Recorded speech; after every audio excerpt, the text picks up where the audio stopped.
I think that the apprenticeship model is really interesting and it hasn't really caught on as much in the United States yet.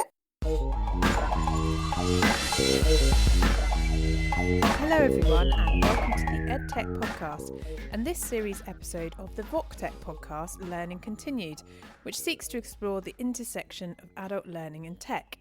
My name is Sophie Bailey and you are very welcome. A big shout out to Ufi Charitable Trust and Ufi Ventures for supporting this new series and vocational skills development in the UK through their investments and grants in vocational technology. You can follow online at #VocTech and at Podcast EdTech on Twitter.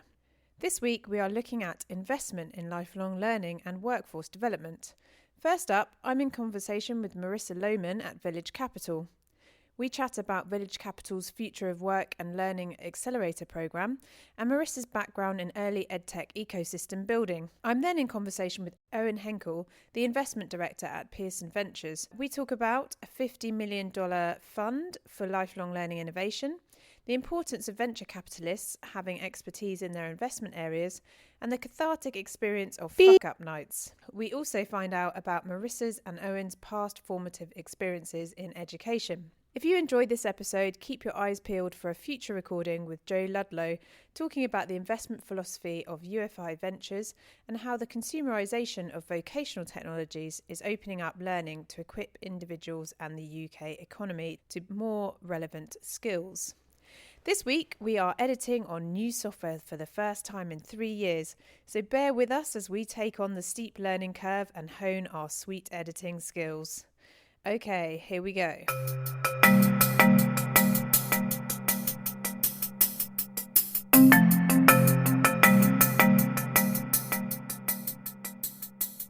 Yeah, I'm delighted to have Marissa Lowman, Head of Education Practice at Village Capital, on the line. And Marissa, I know that we spoke before and we were really battling against some terrible Wi-Fi and the sound quality wouldn't have been great. So I'm really, really thrilled that you've been so generous to come back and record this again. And in the meantime, I've had a chance to really get to grips with what a pivotal and interesting role you've had to play in the EdTech ecosystem. So welcome once again to the EdTech podcast. Thank you. I'm excited to be here. So a little bit about you before we start. I've got here, Marissa is a workforce development thought leader who trains and invests in the top US education companies focused on helping college students land their first job and continuous learning for adults, including HR tech, recruitment and hiring, upskilling and reskilling. And for those who follow the EdTech space, you'll be excited to know that Marissa was one of the founding members of the Startup New York and Startup Boston events, which also evolved into Learn Launch, the accelerator community and workspace coming out of Boston. She's previously consulted for the likes of Noodle, John Katzman's venture, who was previously on one of our recent episodes, and worked in communications for Teach for America, as well as mentoring companies at Learn Launch. But now you operate primarily as an investor in your own latest venture, being Village Capital, focused on workforce development. So first of all, that's quite a pedigree in EdTech, so covering writing, setting up communities and investing. So how do you keep all those plates spinning? Sure. Well, I really enjoy working with early stage startups and helping them think about ways to grow, especially in the education landscape, which, is a pretty fragmented market and hard for these companies to scale quickly. But yeah, I would say that, all of those things are kind of tied together. So, supporting startups, helping them grow leads to them getting investment, strategic partnerships, and, more customers. And you studied technology and entrepreneurship at university. So I just wondered how important you felt the degree program was alongside other experiences like working on TEDx and interning at investment firms during your studies as well. I didn't study tech in undergrad, but I got my MBA at Cornell Tech, which is a more technology and entrepreneurship focused MBA program. And I think that, that program really shaped my lens on kind of the future of technology and learning about tools like AR and VR and how they can apply in education as well as other sectors. And it also gave me the chance to, really dive deep and work with engineers on projects thinking about like the product development process in more depth and really, making me better at, the venture capital field because, I've had a little bit more hands-on experience on the tech side of building a startup and what that takes. And I know that last time we spoke, we talked a little bit about sort of how EdTech is more, I suppose, the terminology around educational technology, the investment, the support systems around what would previously be understood as EdTech are to some extent gearing or changing and more focusing towards sort of lifelong learning and this idea of, workplace learning and bridging that gap between perhaps more formal education and continuing to learn in the workplace. I just wondered, so you mentioned then that the sort of university side of things and that education part of things in the traditional sense is quite fractured. What are you seeing in terms of workplace learning and whether that also suffers that sort of gap between all of those different stakeholders as well?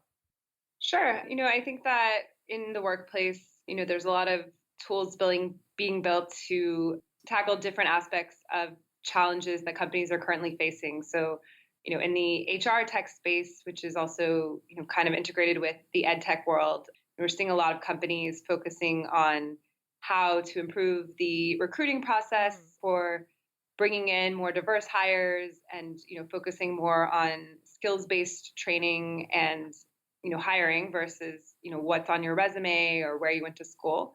I think as well is on the diversity and inclusion side. So helping workers think more about how to be more empathetic in the workplace and think from the lens of other employees that might be having a different experience than them in a workplace environment and helping them really understand that and kind of work through those challenges. And then, I think that contributes a lot to employee retention and, how companies now are, I think, as the job market becomes more competitive, companies are trying to come up with innovative ways to keep employees, especially millennials who tend to change jobs every, 2 to 3 years.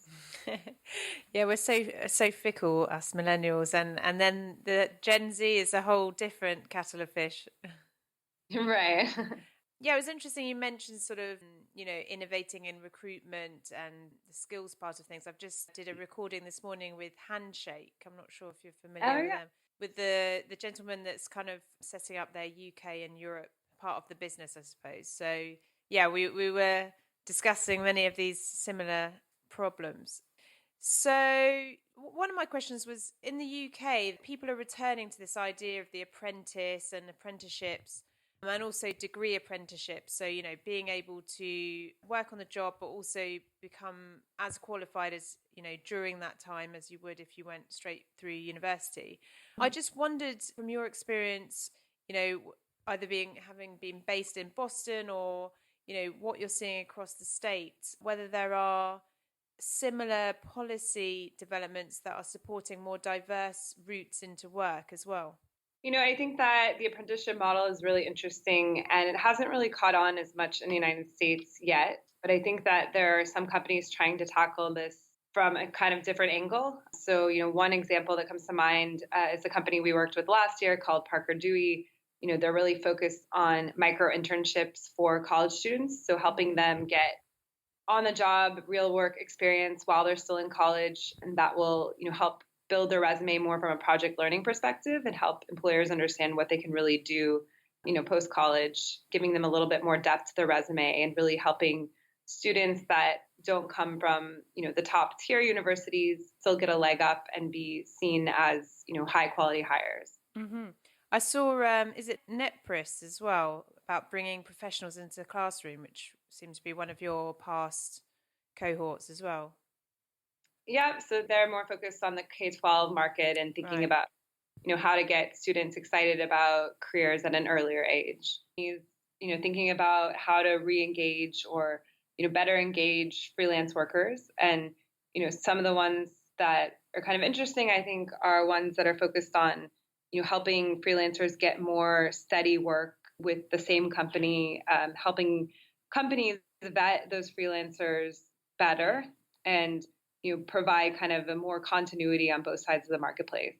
And, a company that we invested in that is sort of in this vein is Nurse Dash. So they're more focused on the healthcare training space, but it's kind of the same idea where, a lot of clinicians and nurses, aren't full-time employees at hospitals, but they are, looking for jobs that fit within their schedules. And then hospitals are looking for ways to really find the best workers for, those different shifts. And there's essentially trying to do a better matching service for those both sides of the marketplace and improve, the ability for hospitals to select who they want to come in on a more regular basis and be able to rate those people, which hasn't traditionally been available before.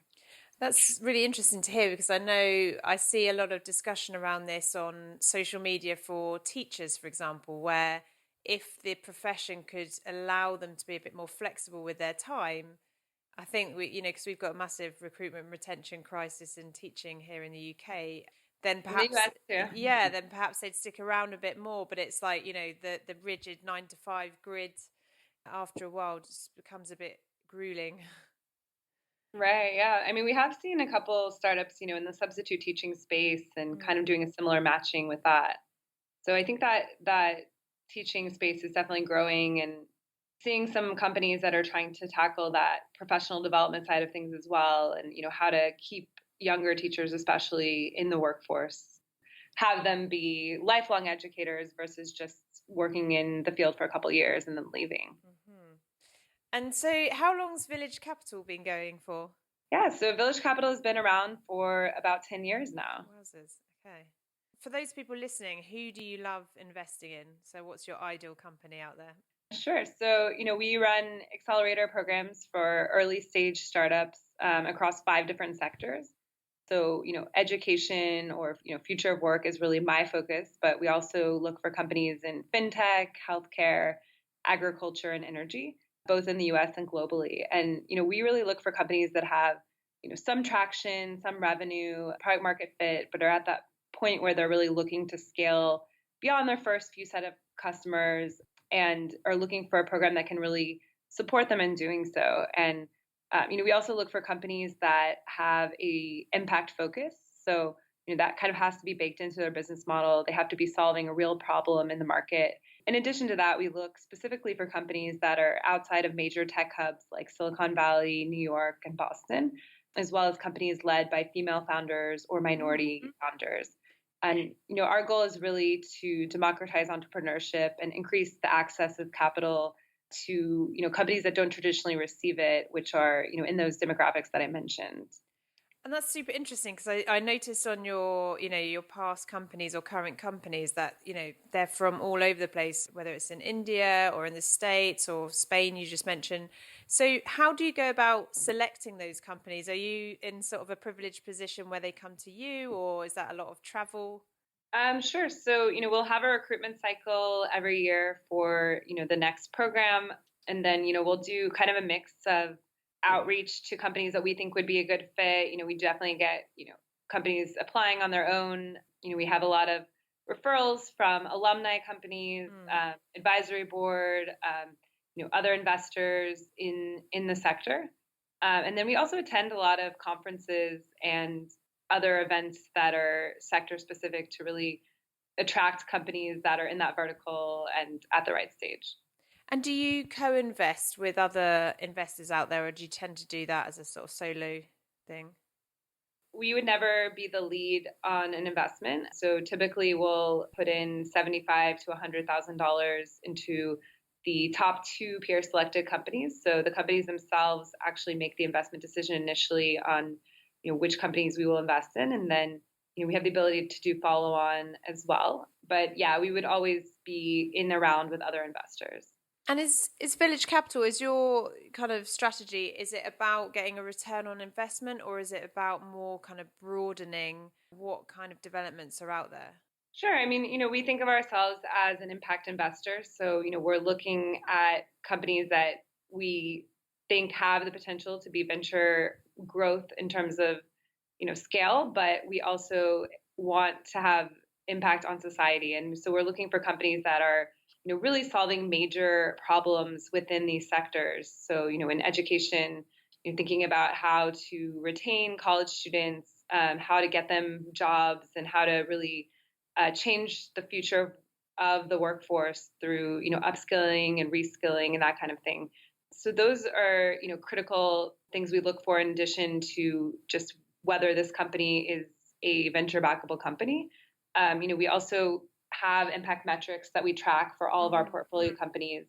And those are individual, specific to the companies. That's something that's really important to us to see, how they're really creating new jobs in the marketplace, serving more students, especially underserved populations, and, really creating change in society. And finally, where does your own funding come from? So is that, how did you develop the fund in the first place?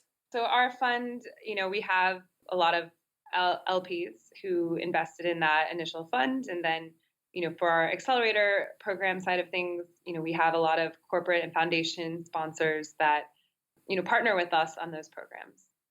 I noticed this morning that UK time, Bernie Sanders is proposing to wipe out student debt in the US by taxing Wall Street. So I wondered what your thoughts were around this, as I'm sure that it would, be a different type of lever for some of the organizations that are out there. Sure. I think that it's a huge problem to solve, and it's definitely one of the biggest problems in education right now is really having, all of these students saddled with debt that is, in some cases probably impossible to pay back in their lifetime. So I think we definitely need solutions that will help reduce that debt or, decrease the cost of college.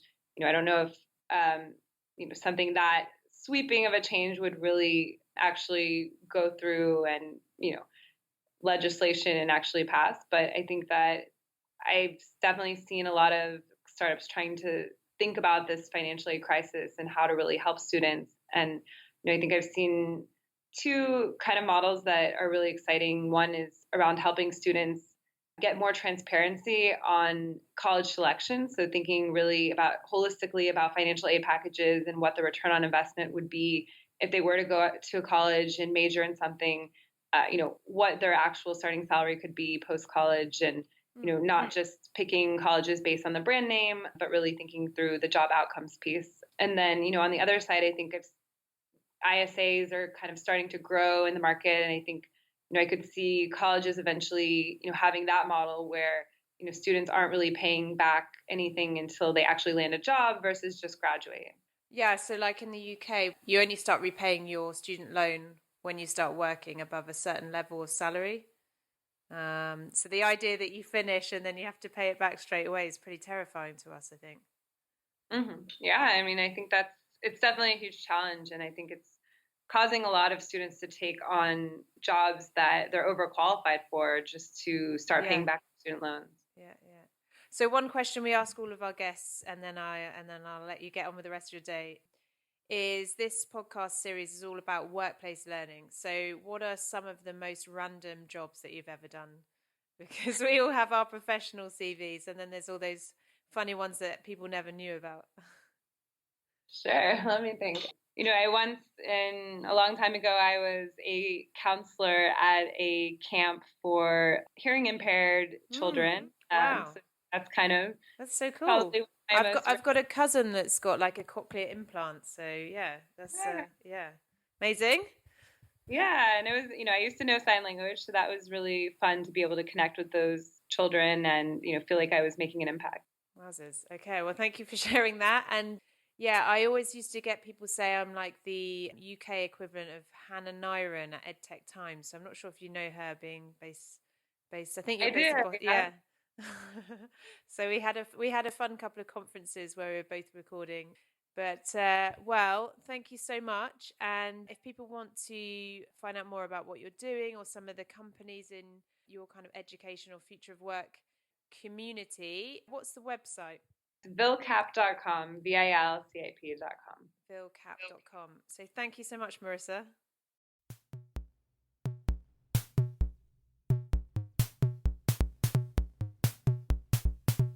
Okay, so I've got a bit of bio about you here. So it says, with over a decade of experience in education innovation, venture investing and advanced analytics, as investment director at Pearson Ventures, Owen leads the investment process and oversees portfolio performance.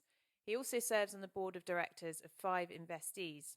Previously, he worked as portfolio director and efficacy director, where he worked across the portfolio to measure, report, and improve financial performance and student learning outcomes.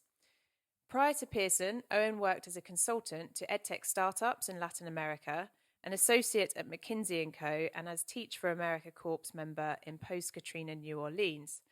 And finally, it says, Owen holds a dual MBA, MA at the University of Michigan, where he focused on impact investing and education technology, respectively.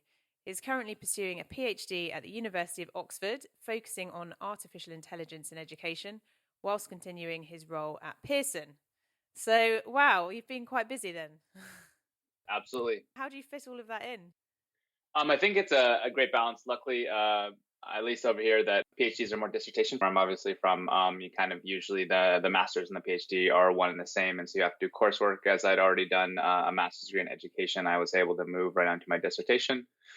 And I think that there's a bit of double counting, I could call it, that perhaps kind of being able to do, looking into some more advanced research areas on the EdTech side of things can give me a little bit more credibility and a sharper filter as an investor. And then vice versa, kind of my day job working at Pearson gives me connections with really interesting education startups that sometimes facilitate my research, either through access to data sets or just kind of being exposed to really innovative, sharp people. And I'm guessing you're from the States, is that correct? Yeah, absolutely. So, fun fact, I was born in Wales, but my parents are American and I grew up in the States and I moved over to the UK approximately 2 years ago. And do you keep in with the American way of getting up and starting work really early? Yeah, somewhat. I mean, I think that's definitely been changing as I've aged. I used to be kind of a night owl, but I'm definitely more of a get up at 7, try to be working by 7:30 type of person nowadays. I was interested in the experience you had of teaching in post-Katrina New Orleans. Could you tell us a little bit about that? Yeah, so I did a program called Teach for America, which I'm sure folks are familiar with, as you know, similar to Teach First over here. Unlike the typical TFA core member, I did it 3 years after uni. So I was kind of considered a mature core member, as they called it at the time, somewhat euphemistically. It was a really fantastic and extremely challenging experience. Never worked harder at anything, nor felt like so much of a failure constantly. I taught high school. I was down there for 3 years, taught 3 different high schools. 2 of the high schools were not very successful. One of them was more moderately successful. And I think it was a really interesting time to be there because, post-Katrina, there was lots of these reforms going on that were somewhat controversial, but, at least in my opinion, were for the most part definitely better for students, though they probably could have been messaged better or brought the community along a little bit more. And I think I was also in this funny position where it was a time of really exceptional change and a certain amount of kind of hope about turning the needle in terms of educational outcomes. At the same time, the students I were teaching were, 18, 19, 20, 21, even up to 22, who had been kind of, for a variety of reasons, were very overaged relative to a normal high school progression. And as a result, they had borne the brunt of what was previously a really underperforming and basically dysfunctional public school system in New Orleans. And so it was this very challenging situation where you're dealing with folks who had really been let down by, the public education system, let down by folks in the past through no fault of their own, but now had tremendous deficits. And I was coming in kind of, a bright-eyed 24-year-old. I'm trying to get everyone fired up. And, you can make really important changes in a year or two, but probably there are other deficits that take longer to fill in. Mm-hmm. And so I think that was like a really difficult balance, and these folks, they had kids, they had jobs. In some senses, some of my students were probably more grown up than I was. And I was chasing them around, telling them they need to turn in their homework on, sentence structure. It's really interesting because, there's a couple of things. So one, you mentioned it was, probably the most exciting, but, the most time where you felt like you were failing. And I've got a bit obsessed with the How to Fail podcast. So one of my questions was going to be, what do you feel like one of your biggest failures and therefore your biggest learnings has been? But perhaps you kind of beat me to it there. Well, yeah, it was funny. I was just at a small conference where I helped organize something called Fuck Up Nights, where you kind of get folks in a small group to just talk about, fairly humbling professional failures they had. And there's not really supposed to be a silver lining. It's not one of these humble brags where I failed, but actually I came out, on top. It's actually, no, I just failed. And that sounds wonderfully cathartic. Yeah, it is. I think if it's with the right people, it can be fantastic. My experience for those, there's a great clip from Game of Thrones where Sir Davos is talking to Jon Snow right after Jon Snow's been brought back from the dead. And, Jon is lamenting having failed his people and being killed for it and just getting quite morose. And I guess that's a pretty good reenactment of my emotional state while teaching sometimes, feeling sorry for myself, but still pulling yourself back up. I think more specifically, I'd say that a big learning was there was so much to do and, so many ways in which I was failing that sometimes I spread myself a little too thin and I didn't save enough energy for getting smaller things that I did actually have much more influence over across the line. So there were a few students who, despite, kind of a lot of the hurdles that been thrown their way, were prepared to go to pretty interesting colleges. I helped them out. I pointed them in the right direction. But for those 2 or 3 students, if I'd kind of just become, a tiger teacher or tiger mom kind of some sort and, made them fill out the application with me, followed up with them every couple of days to see if it had gone through, it would have made a big difference for those few folks. And so I think that a big learning or failure there was, I was trying to help everyone. I was trying to do everything. And maybe I could have used my energy and time a little bit more strategically to push a few of those specific cases across the line. I mean, that's something that when I reflect upon is still very, very painful because I'm pretty convinced that, at least for a few folks. Yeah, so I think that's a more specific failure. I guess also it's just taught me so much about self-awareness and this mentality kind of that if most people don't like or get what you're doing, at least if you're kind of in that role, it's the first place you should look is at yourself rather than them. And I think it can be a very normal human action to go, well, you guys don't get it. Or, like I'm the one. And I think that this, teaching at least in some cases forces you to always look at yourself first if something's not going right. Great advice. I remember I interviewed Matt Candler from, is it Schools 4.0? Yeah. A couple of years back. So I was, at South by Southwest one year. But yeah, it's super interesting. Okay, next question.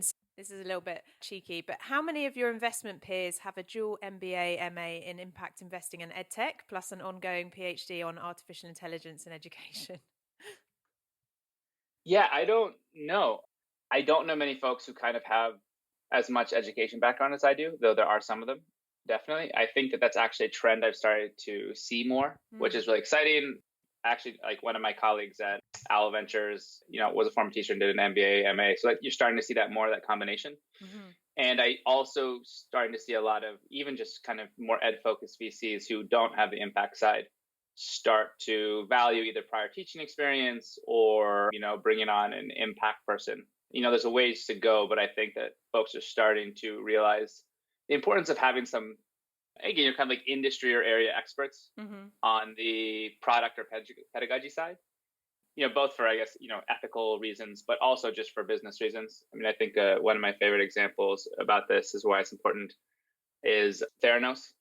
The investors for Theranos, all the good investors, the kind of the biotech investors didn't invest in Theranos because they had PhDs and their advisory council said, like, until we see some type of IP or like, where's the actual research? Why it's none of this peer reviewed? This doesn't make sense technically.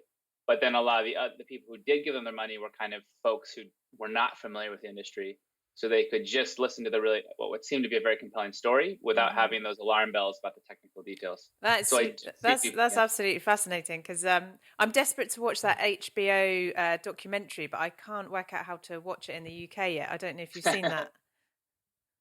I have seen clips short and I started reading the book and it's come highly recommended. And I've been kind of following that story for a bit. And so I think what's the book a way called? To go, but Bad Blood. Bad Blood. Right. Okay. Yeah, everyone should go out and read that.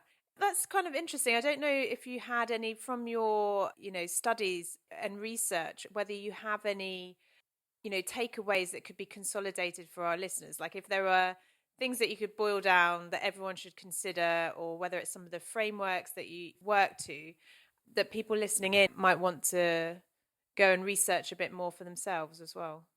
So, for example, I suppose you're doing this PhD on artificial intelligence and education, and we just talked about how people can kind of get carried away. So, has that kind of helped to inform where we really are on for example, the spectrum of artificial intelligence and education? Like, to what extent is it really revolutionary at this point? And what should people kind of think about whether they are educators listening in that are being presented with artificial intelligence, in inverted brackets, technical solutions for their schools, universities, etc., and then more so in this case, within the workplace, or whether it's people that are trying to develop those up themselves?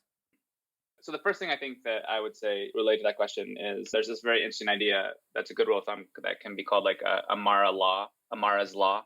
Okay. And Roy Amara was a technologist in the States, and he basically said that we overestimate the impact of technology in the short run and underestimate it in the long run. And I think this applies to almost anything you can think of, but I definitely think it's also true with lots of, new introductions of EdTech and also, kind of all the hype around AI in education. So, I mean, that at a very high level, I'd say that, looking 50 years out, it will radically shape how things happen. In the next 5 years, probably not much is going to change. Really, it's always going to be around the margin. So that's the first thing I'd say. The second thing is that, I'm by no means a computer scientist, but, some of my research is getting a little bit more technical. So, I'm reading a lot and starting to get into some of the messy details, which, sometimes I'm not 100% sure I understand. But one thing I do understand is that a lot of the most heralded advances that you hear about are, one, usually more narrowly constrained than they seem. And I'll get back to that in a second. And two, that the improvements are much more marginal than they appear. Let me start with the second one. So this idea of kind of marginal improvements, like the sexiest new algorithm that, won some contest. The reason it won is it performed, let's say it's predicting accurately classifying pictures, right? Like a typical computer vision program. Like it's probably beating the previous algorithm by 1% accuracy and is doing it in a slightly more efficient way. So it takes a little bit less time or a little bit less cloud computing. And so this major advance, like it is major, but it's actually a pretty small gain. And so when you translate those marginal gains into education, sometimes they don't show up in the short term. And then even if they do, they usually only show up at the population level, and they're kind of fundamentally a little bit unexciting for someone who's not, an education policy wonk. And you actually even see this for non-technology interventions. Some of the most amazing educational innovations or interventions, rather, tech or otherwise, will, increase someone's learning by, a third of a year per year, whatever that means. Right. And so you actually have to have this intervention for several years, year on year of high quality to change someone's life trajectory. If you kind of go back to my students, so my students, I was probably not the best teacher, but even if I was, they would have needed 5 or 6 great teachers in a row to make the difference between, being a college graduate and a high school dropout.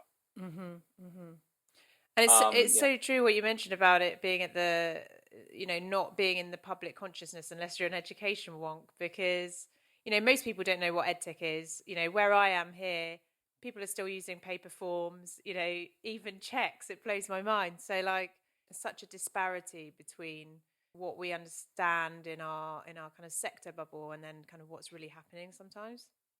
Yeah, absolutely. Going back to just the first bit, is I think that EdTech more broadly, in my opinion, leads to easier adoptions and better. It's less complicated to understand if it works or not. The more it's involved in systems and processes and admin. And the more the EdTech actually is a fundamental part of the learning process, that's very exciting. And that's what we get excited about, because that's where we see the potential for a really important change. But that's also where it gets really messy and it's hard to deliver. So, if you look at some startups who have been really successful, a lot of them will do with, student information management or compliance or paperwork or stuff, and they kind of automate and improve and make those systems a lot more accessible, or LMSs or behavior managements. But then if you start getting to EdTech products that actually are fundamentally interwoven with the learning experience, that list of really good, products or startups gets a lot shorter. Dwindles. Yeah. So that's one of the reasons why I kind of wanted to speak to you today. So obviously in April, we had the big announcement about Pearson Ventures and sort of $50 million fund. And my understanding of where that might be spent or focused on, as it were, is that lifelong learning is a big part of that. So I just for the sakes of this new podcast series, I just wanted to kind of pick your brains as the investment director of Pearson Ventures on, which aspects of lifelong learning you're excited by. Just to ask you a few questions around that. So perhaps we could kick off with, the focus on lifelong learning and how that's come about. Yeah, absolutely. So, I mean, I think the big shift was that this is very much tied to our 5-year global strategy. So, we recently, Chief Strategy Officer joined Pearson about a year ago and has been doing a lot of work, talking to folks throughout Pearson, but obviously throughout the entire education system, and has prepared a new strategy that is related to what Pearson really wants to focus on going forward. And a few of things have really came out. One is lifelong learning. A second is, employability and upskilling. And a third is being part of a larger education ecosystem. So I think if you think in the past, you could almost think of education in an antiquated way as some type of production line. You just either tried to own the entire production line or got really good at your one spot in this line. And the point is that if that was ever true, it's definitely going out the window now. And so instead of thinking like we have to produce and guarantee and do every bit of an educational process is probably not feasible. So your partnerships and who else you're working with and what value you add are extremely important to being successful. And, the second thing is that this fundamental realization that, lots of research, including Pearson's, and you can go pretty much anywhere back up, that careers are getting longer, people are shifting jobs more quickly, and the needs and jobs themselves are changing more rapidly. So there's this fundamental shift that large parts of the population are going to have, 10 careers in their life. And not just, 10 different job titles, but, 5 to 10 different gigs. And I'm 36. I've been working for, almost 15 years now. We're the same age. Hurrah. Oh, yeah, fantastic. And I've definitely had at least 4 separate careers to date, if you think about it. And every time, luckily, I've been able to kind of interweave it in different ways. But, every time there's been this significant, upskilling, skill change, learn new vocab, learn how things work. Mm-hmm. And that's just the new norm. And so any type of education play, looking at employability, looking at lifelong learning and the stuff, has to take that for granted. And so I think what we're thinking is that while there's still a lot of interesting things going on in tertiary education, there's a lot of disruption and change that's going to happen there. And obviously Pearson is very heavily involved in that space. There's a whole bunch of white space after you graduate uni that is going to be filled. It's already kind of being filled, but that's going to become normal. And, kind of this lifelong learning journey is just something that has to be figured out. People are already clamoring for it, but that's just going to increase. And so at a very high level, yeah. And in all the press releases I read, so it's not about sort of acquisition pipeline or being lead investors, but you're more looking to sort of co-invest with others in these type of companies. Great. So let me just start quickly with kind of why Pearson's doing this, if that's okay. Why Pearson is launching Pearson Ventures. So the basic idea is that there's this tertiary education is changing rapidly, and there's this whole new employability, upskilling, lifelong learning space that everyone's trying to figure out. And Pearson knows that at a broad level that it needs to at least know what's going on. It also knows that it's a large company with lots of legacy interests, and sometimes startups will produce really new, interesting ideas that we can learn from. And so we are really looking at this as a way for Pearson to keep an ear about what the most exciting and innovative companies are doing. This is not intended to be a way to buy smaller companies or anything like that. It's actually, we're going to try to behave as much as possible exactly like venture investors. So kind of, stay out of the way, move quickly, find the most exciting companies, and really focus on, growing them and supporting them as appropriate. So we're taking small stakes. We're not planning leading rounds. We're not going to ask for, joint venture or exclusivity or any of the type of stuff that might appear, when you think of a big corporate. We really are trying to just go with market terms. And as a result, that means that we're usually going to need co-investors, and we're also likely going to ask them to lead the round. So we'll usually expect that other venture capital investors who are either excited about EdTech exclusively, or that's just an area of focus, will likely be leading these investment rounds, setting the terms and evaluations, all the technical aspects, and we'll come along. And our value add is that we're part of a multinational organization who can, help folks expand to new markets, give them a little bit of insight on what it's like to build a business, or connect them with area experts. And so that's what we think we add as an investor. The reason Pearson wants to be doing this is that they feel like they can, know what's happening in the market and just get more visibility in where things are going 5 to 7 years down the line. So that is about the co-investors. There's a variety of other investors, both education, EdTech specific, and then just other investors who have wider remits that, we know some of them, we're in conversations, and looking to partner with them where appropriate. So that was, I think, the first question you asked, correct? Yeah, no, it's really helpful. And then the second question was more about what we're seeing in the employability space. Well, I guess it's interesting to me. So, for example, if I were to ask you, if I'm launching this podcast series all around lifelong learning, the types of people that I'm thinking of interviewing are, investors like yourself in the space, learning and development leads within employers, people that are the sort of curriculum lead behind something like General Assembly, but also FE colleges are where that's sort of bleeding into the more informal learning. I was just interested if there are any particular individuals, when you think about a really successful lifelong learning company, are there any that spring to mind that where you're like, you should go and have a conversation with them, or this is, perhaps on the academic side, this is the person that, has really got their head around what's going on. It's always good to sort of see, because you're in this space, what, where the conversations are that you've been having and who I should be following up with, really. What's interesting is that, at least in the States, community colleges, we have this system called community colleges, which are, I'm not exactly sure what the analog would be in the UK. The US doesn't have as strong of kind of a vocational training system as a lot of European countries. But we do have this thing called community colleges where people can go get 2-year degrees, 1-year degrees, credentialed. They're usually non-selective, so all you have to do is sign up. They're heavily subsidized by the government. They're low cost. And, a lot of their student population is, not what one thinks of when they think of a uni student, but that's actually just kind of really speaks to our biases. Only, at least in the States, some more familiar with the facts that only 30% of students graduate from a 4-year college. And only probably about less than 10% of Americans graduated or even attended a uni that you would have ever heard of. And I'm not talking about elite, just you've ever heard of, but something, 80% of Americans have some sort of post high school education. And so there's this huge area of what stuff that's been going on. It has been going on for 20 years, 30 years, that is really grappling with this issue, but usually doesn't get that much attention because it's not, elite, prestigious universities.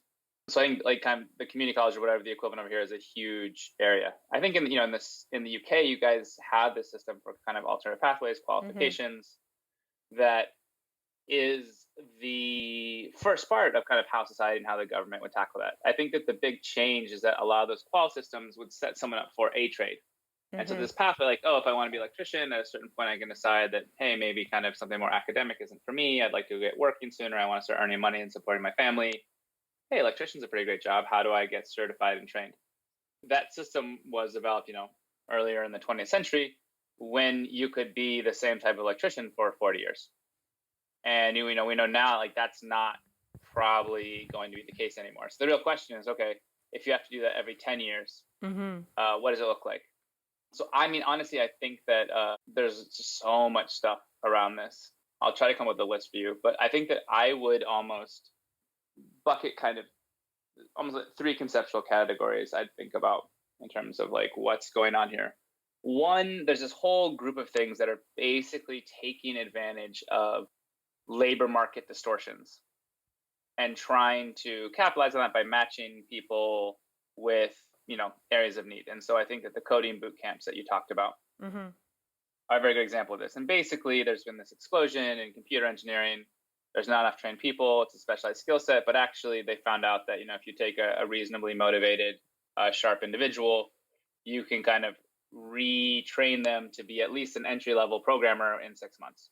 What's interesting is most of the people doing these programs are folks who already have degrees from selective universities, already have professional prospects, but they just don't like their job or they want to kind of increase their wage earning.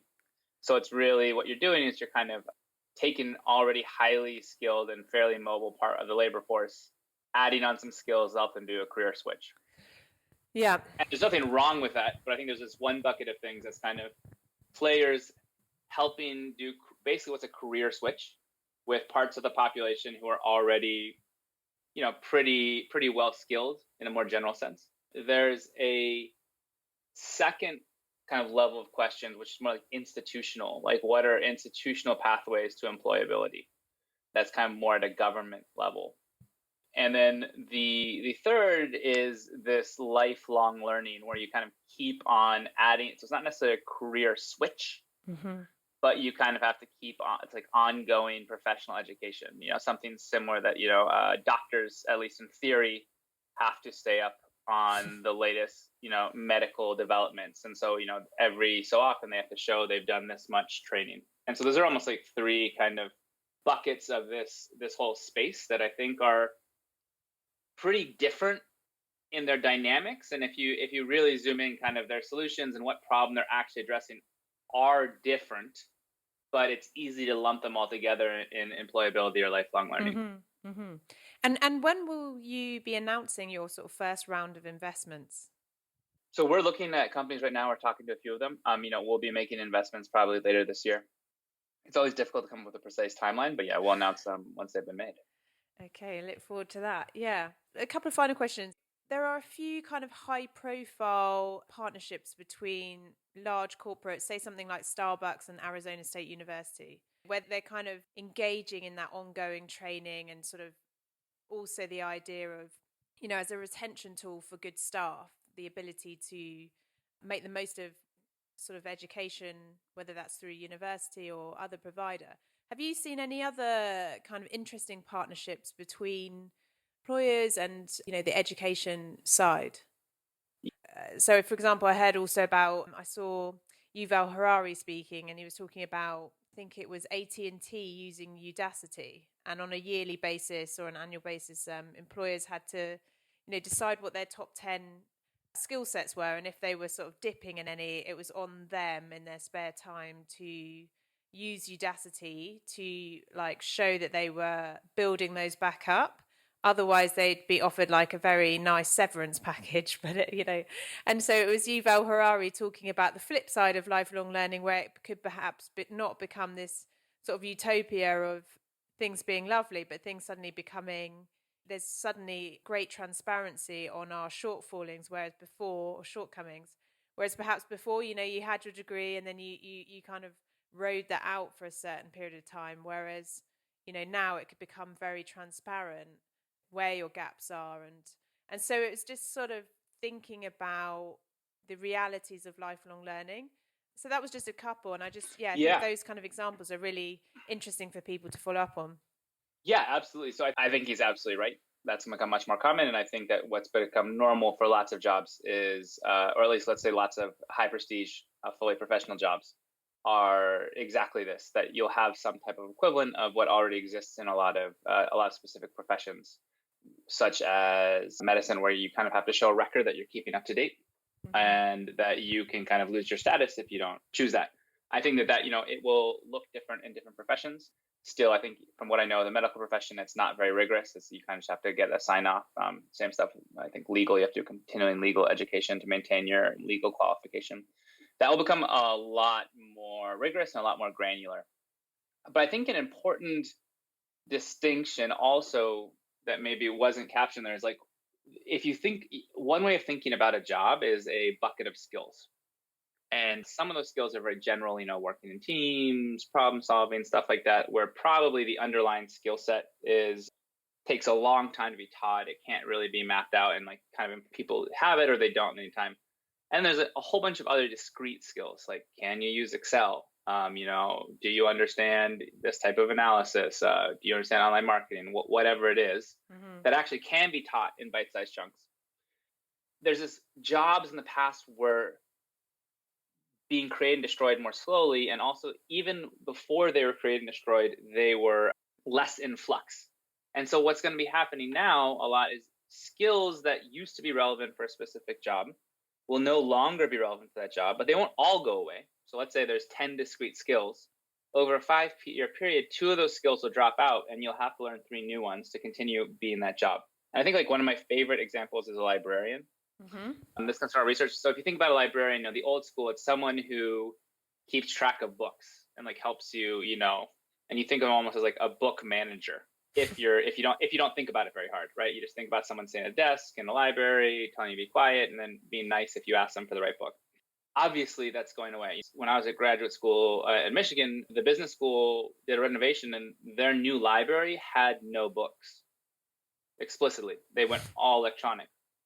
And then you start thinking, like, okay, so what's a librarian without books? But then, of course, if you dig a little deeper, you're like, well, actually, no, they're kind of information organizers. They're helping people comb through large volumes of information to get the relevant content to them in a just-in-time manner. And you're like, so that core mission is actually more important now than ever. However, like understand the Dewey Decimal System or understanding book preservation or best practices, that's obviously much less important. But now kind of being able to help folks understand the best way to do database queries when you're going through academic journals is much more important. So if you look at a librarian over a 10-year period, some of their core skill set will have gone. New skills will have entered, and there'll be some kind of core foundational ongoing skills that will have stayed the same. And I think that lots of jobs will look like that. That's a great example. So it's very easy to kind of think about. And I know that there'll be a few librarians listening in, no doubt, from universities that probably experienced that firsthand. So I love that example. So, in terms of artificial intelligence in education, the first few things. Artificial intelligence is this extremely broad term that encompasses, a whole subset of fields. And it's over the last few years, it's gotten so popular, it's kind of just turned into jargon that's so specific that it's hard to know what you're talking about. But if you dig down a little bit, I think that a lot of the ideas that people initially get the most excited about are related to personalization and using technology to personalize learning experience. And, I think it's completely intuitive why people are so excited about this. The idea of having, kind of like your own concierge or kind of an automated educational butler or coach would be fantastic if it worked well. Like imagine only being given the content you needed when you need it. So at a high level, it's extremely exciting and provocative. I think we're far away from that. And I think we also overestimate how useful that would be. For instance, people talk like, oh, we need a Netflix for education. It sounds nice at top level, but actually Netflix gives me pretty mediocre recommendations. It's okay because a lot of times I'm just tired and I want something fun to watch. I spend about an hour like going through Netflix, then I turn it off. Yeah. And so if you think about it, but if there was a major outcome that was serious for my professional life based on, Netflix recommendation of a TV show for me to watch, it would be garbage. And so, even the cutting edge paragons of kind of, these prediction algorithms aren't anywhere close to being able to cut it for you kind of nuanced technical educational content. So, eventually I'm sure we'll get there in some way where you'll kind of have, a curated list of exactly what you need to learn that will actually work. But I think that's a far way off for reasons that I just explained, and also lots of more technical reasons about how these prediction algorithms work and how you train them. What I think is the larger area that I'm more involved in, which is kind of called natural language processing, and I'm in a sub area of that, I think that is less talked about, but will have much larger immediate impact on education. And natural language processing is basically allowing computers to understand human speech as it exists in the world, or at least manipulate it. Some of the uses of this are, auto-grading tests like essays, which is still, there's some people making some pretty exciting improvements, but, it's not all the way there yet. But things like chatbots. So if you start thinking about if you integrate a really good chatbot into a learning experience, imagine what that would look like in a classroom. Some of the initial, you could have a teacher still teaching 20, 30 kids. And if there was a real deep conceptual disconnect, the teacher would still help them with that. If the student was just trying to understand where the homework assignment was, they just chat something and the chatbot would like send you the link. And, that's the type of technology that's actually pretty close to being commercially viable now. And it's a much more about kind of plugging in specific tools or, looking over a corpus of student work to identify trends over time or things like that. So that's where I see bigger changes in the next 5 to 10 years that will actually shift about how things work, that are actually based on artificial intelligence. Whereas a lot of the prediction algorithms are kind of just developing a perfect prediction score for how someone will, ultimately turn out. I think they wither under scrutiny, and we're a lot far away from those than we think. That's super interesting for a number of reasons. I mean, I think that 1, 2, 3 years ago, the sort of idea of personalized learning and adaptive learning and using algorithms in that way was talked about a lot. And then recently on the podcast, people are starting to talk about the fact that motivation and sort of face to face is so important in terms of actually engaging in the content and learning over a longer period of time. So it's like you say, under scrutiny, it's being challenged a bit more. And then I was really thrilled to hear about your interest in natural language processing, because I'm looking to launch a new series around voice and education as well, or voice and learning, because I think that, that part really, really interests me. And I think, just on a personal level, I get really frustrated with having to engage with screens or logging in and just that kind of stuff. Whereas actually, because I'm a podcaster, there's a natural inclination around voice, and going back to that face to face, even if it's not face to face, but you can hear the tone in someone's voice and that human connection. That's a massive thing. So let's see how that all progresses. Just a final one then. So you talked about sustainability as well, financial sustainability. Obviously, the kind of EdTech model, there are some cases of unicorns and that get bandied about, but the kind of bigger picture is that for people running these businesses, it is very difficult. It's not fintech, it's not ad tech, it's something very specific, and there are challenges to this sector in terms of financial viability and that kind of thing. So I just wondered, from an investment point of view, if you see a point of difference with looking at lifelong learning and what opportunities that might afford, and how you would distinguish between perhaps an investment in, say, an edtech business within a school sector in the UK, and then one that is more about perhaps engaging with, whether that's direct to the learner themselves as an employee or as a self-employed person, or whether that's with the employer. So I just wondered, in terms of the financial viability, whether you see a sort of shift, and whether that perhaps the return on investment is more attractive in the kind of second option of lifelong learning. Yeah, absolutely. I think that's a great point. I think you noted some of the challenges. At least this is kind of my way of looking at it. I think that there are really two dynamics here, which is that the type of educational space startups trying to work in will really dictate their options. And I think there's at least two key variables that I think about. One is the business model. So is it more predominantly business to business? So I have a product I'm selling to another entity, or is it business to consumer? Am I selling it to an individual?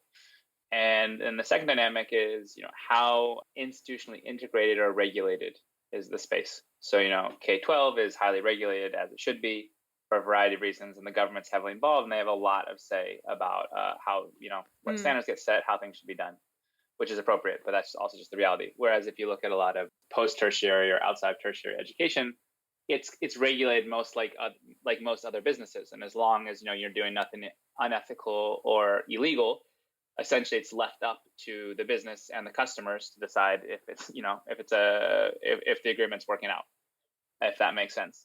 Mm-hmm. Yeah. And so to me, I think that B2B businesses, a lot of the time outside of K-12, let's just leave that to the side for a while, they can grow a little bit more quickly initially. And if they're more, let me put it this way, they're more likely to succeed for a variety of reasons. But when they succeed, they're very rarely going to be massive unicorns. Mm-hmm. Whereas a lot of direct consumer B2C models, it's a lot more difficult to make them succeed for lots of reasons. But if they blow up, sky's the limit, so to speak, in the employability space. And so, I think that kind of from the investment perspective, when I'm looking at companies, I'm like, sometimes you'll see a company that's this really exciting, interesting B2C play. You're like, oh, wow, if that's successful, that could be massively successful. But then suddenly you're like, yeah, but they're going to have to compete direct with all the competitors, and, customers are fickle. They're going to have to spend a ton of money and advertising to even get to know those customers, XYZ. And then if you look at a B2B business, then you can start thinking like, well, actually it's only going to ever serve this many people because we already have a very clear idea of what the market size is. They could probably serve this many people. So you can very quickly get to a less exciting best case scenario number. But then it's also a lot easier to see how they could actually achieve that. You're like, well, actually, to make those sales, they kind of need to target these two institutions, and they can actually find out what those pain points the institutions are, so they can, interact with their customers better. Mm-hmm. That they can keep those customers because it's like easier to focus on 3 or 4 big clients than tens of thousands. And so I think there's kind of this inherent tension. People, it would be ridiculous to say one's better than the other. There's just lots of different trade-offs, I guess, when you're considering those. And then I guess going back to this kind of K-12 versus employability, I think so that was kind of like the B2B versus B2C. And there's like regulated versus non-regulated. The tension there is that because the government is heavily involved in K-12 and to a certain extent, official tertiary education, there's lots of resource in it, again, as it should be. There's lots of society, basically as a whole, is dedicating resources to this. So in some ways, the markets are massive. So, a lot of times, again, in the States, when folks are very drawn to the K-12 sector because the spend in it is enormous. So, there seems to be like lots of opportunity, lots of students going there, lots of rooms for improvement, and also lots of room for sales. The flip side, though, is it's also, it's fundamentally political. Educating a nation's children is kind of like one of the most fundamentally political questions there is. And I don't think you can get around that. And so what that also means is that suddenly you're going to get pulled into political squabbles. You have to deal with all kinds of different level of government regulation, the changing winds and the like. And so that can also make it much more difficult. Whereas if you go to like professional learning, as long as I'm an ethical company and I'm delivering on what I'm selling to my customer, that's kind of it. And, so it's not up to me. It's up to me and the customer to decide, hey, does this path of learning, is this good for you? Is it good for me? Let's collaborate on this. Really interesting division, actually. And when I think about the VIP kids and the Baijus, I think, they kind of align with your analysis of B2B versus B2C. So great way of thinking of it. They're also not K-12. Yeah. They are ancillary, right? So like it's not Baijus and VIP kids. Like they don't sell directly to the kids. At least to the schools, mm-hmm. At least right now they're selling to parents. And as long as the parents are happy, that happens. Okay, cool. Well, thank you so much, Owen. If people want to find out more about Pearson Ventures, where should they go? Who should they speak to? They can talk to me. I'm on Twitter, LinkedIn, and then, you can also go to pearson.com/ventures. That's our website. Awesome. Well, thank you so much for your time today. I really appreciate that. Likewise.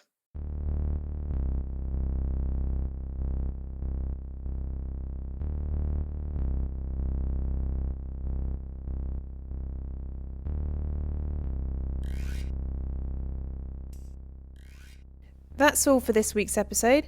Thanks so much for listening in, and I do hope you enjoyed and found some gems of inspiration to take away with you.